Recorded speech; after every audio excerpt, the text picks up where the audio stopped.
अभी हम नाज़रीन चलते हैं एक दफ़ा फिर अपने मौजू की जानिब, गुफ्तगू हम वहीं से कंटिन्यू करते हैं। मौलाना साहब, आप बता दीजिए कि जंग बदर के हवाले से हम बात कर रहे थे, तो देखा जाए तो बज़ाहिर ये जो जंग थी सिर्फ एक जंग नहीं थी, इसमें हमने बहुत सारी चीज़ें सीखी और बहुत सारे मौजज़ात भी देखने को मिले। ये बता दें कि इस जंग से आज के दौर में हम क्या सीख सकते हैं और कैसे वो तमाम चीज़ें सीखते हुए आज की ज़िंदगी में हम शामिल करें। सीखने को तो बहुत कुछ है, मगर आपने कहा कि आज इस दौर में हम इस जंग से क्या रहनुमाई ले सकते हैं। जी, सबसे पहली बात तो ये है कि जंगें यकीन के साथ जीती जाती हैं। बिल्कुल। अफराद की कसरत और असले की ज़्यादती से नहीं जीती जा सकती, जो बदर से हमें एक मिलता है सबक।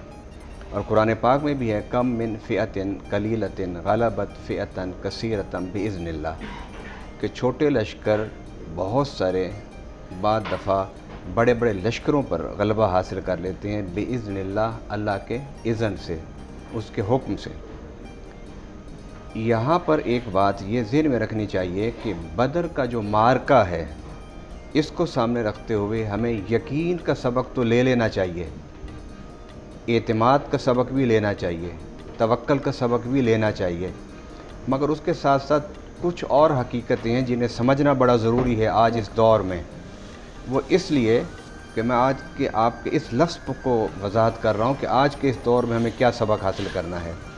आज के इस दौर में मुसलमान नबर्द आज़मा है, बेशुमार मुल्कों में जंगें चल रही हैं, लेकिन उनके यकीन पर, ईमान पर तो हम हर्फ नहीं उठा सकते। बिल्कुल। कि जो शख्स अपनी जान हथेली पर रख के बच्चों को छोड़कर तने तनहा या लश्कर समेत बेसर समानी के आलम में जंग करता है, जिहाद करता है, वो काबिल सताइश है।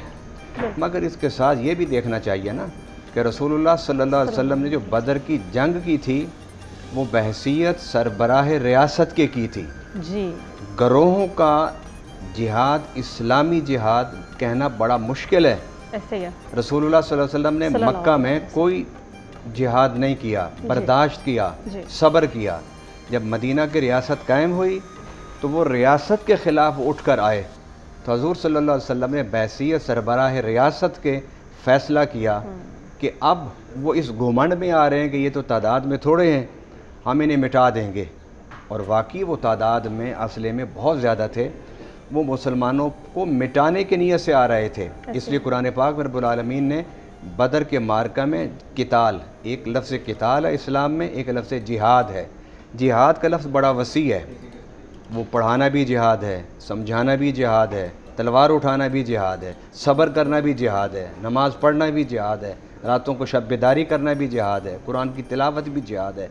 लेकिन इस्लाम के फ़लसफ़े जिहाद में से एक रुकन उसका किताल है। किताल का माना तलवार उठाना। तो जो किताल का फ़लसफ़ा है वो कुरान की सूरतुल हज की इस आयत पर बेस करता है।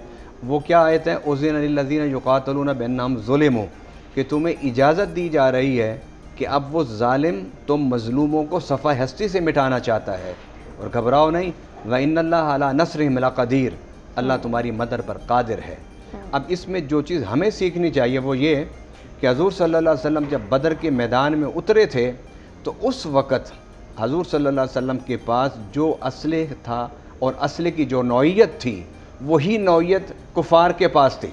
ये नहीं था कि इधर तलवार थी तो उधर एटम बम था, या इधर तलवार थी तो उधर मंजनीक थी, या इधर तलवार थी उधर तोप खाने थे। ऐसा नहीं था, दोनों तरफ तलवारें थी, दोनों तरफ नेज़े थे, दोनों तरफ भाले थे, दोनों तरफ असले की नौइयत, वॉर टेक्नोलॉजी एक जैसी थी।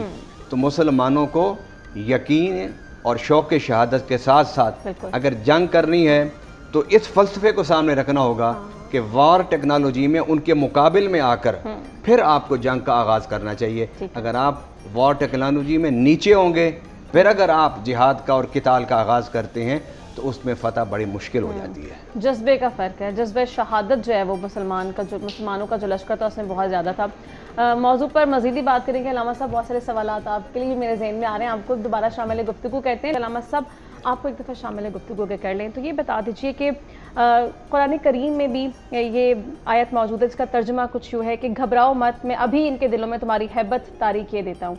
تو اس چیز سے ہمیں یہ مثال بھی ملتی ہے کہ دلوں میں محبت، ڈر، خوف پیدا کرنا یہ بھی واحد اللہ تعالیٰ کی ذات ہی کر سکتی ہے۔ مسلمان 313 تھے، لشکر کفار جو 1000 ہے، لیکن پھر بھی ان کے دلوں میں ان کی ہیبت، خوف موجود تھا۔ یہ قرآن مجید میں سورہ مبارکہ الرحمن میں بھی ہے، اس کے علاوہ باقی سورۃ النساء میں اور کافی قرآن مجید کے مقامات پر یہ ذکر ہے کہ خداوند متعال نے یہ جو لشکر تھا مسلمانوں کا، ان کی نظروں میں اس کو کئی گنا زیادہ کر کے دکھا دیا۔ اور یہ خالق کائنات، کیونکہ وہ قادر مطلق ہے، وہ کریم ہے، وہ جو چاہے کر سکتا ہے، لیکن اس کے ساتھ ساتھ ایک بات اور بھی ہے، قادر مطلق ہونے کے ساتھ ساتھ دوسرے کے دلوں میں رعب و دبدبہ ڈالنا یہ اس کریم اللہ کا کام ہے۔ لیکن فرماتا ہے کہ السعی من الانسان و اتمام من اللہ، کم از کم کوشش کرنا انسان کا کام ہے، اس کوشش کو پایہ تکمیل تک پہنچانا یہ رب الرحمن کا کام ہے۔